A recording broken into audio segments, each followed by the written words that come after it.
Hello, everyone. My name is Elizabeth Huerta, and I am a current educational studies major in my last year of college.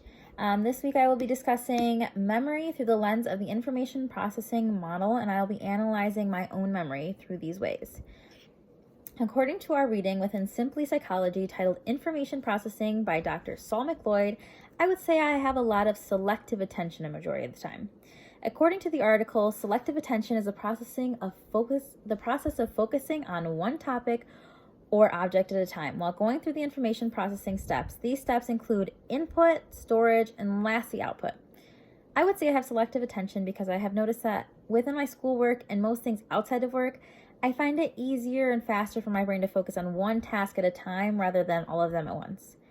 I try to run through the steps slowly with one at a time to ensure that I am processing the information correctly and not mixing it with any of my other subjects or topics or classes. While this may work a majority of the time, I still have moments in which I struggle to remember some of my pushed aside tasks. For example, with my schoolwork, if I start all of my assignments at the same time, I tend to get them mixed up and eventually end up forgetting a portion or topic entirely and not retaining any information. This differs when I take the time to focus on each subject in class individually before starting the others. It helps me to focus, retain information before even moving on to the next topic. Now, based off of our readings, I retain information better this way because I am keeping one topic at a time and not overworking my brain in a million different directions. According to McLeod, we can only process a limited amount of information at a time without becoming overloaded, similar to a computer or technological device. This meaning that when working on all of my different classes and subjects at the same time, I tend to overwork my brain and not retain as much as, if anything, from any of my assignments and readings. For example, if you were to use a computer and use it for 6 hours straight without taking a break, especially the older computers, even laptops, they tend to overheat and work slower, if not just shut off completely.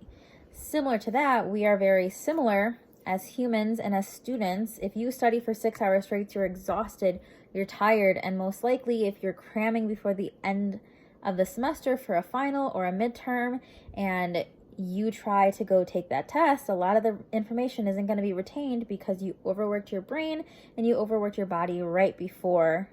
So it kind of just, you held all the information you can get like a computer, and then when you hit your max, whatever you went over, you didn't retain. Now, along with this, I would say that within my job as a preschool teacher, I tend to have more of a parallel processing method of retaining. This meaning that I tend to instantly retain information with my work environment easier than any other. When teaching, I am constantly moving and growing and working with my children.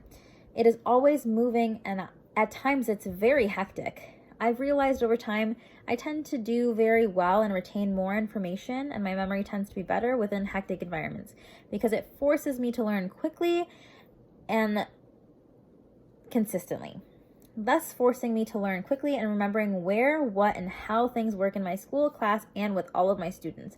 With 10 to 11 students, I am very much forced to remember all of their names, all of the information, and remember how each student learns and works best and how they retain information the best. For example, when I am helping my students do any assignment, I have to remember which student was successful, where they were successful, which students struggled, and exactly where they struggled with. With 10 students under the age of 5, I have to retain information very quickly to stay with their energy and their short attention spans.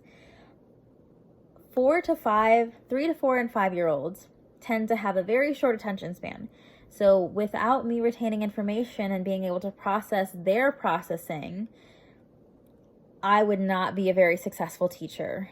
They have very short attention spans. I have a max of 15-20 minutes to help teach them a topic before they lose their attention and they want to do something else.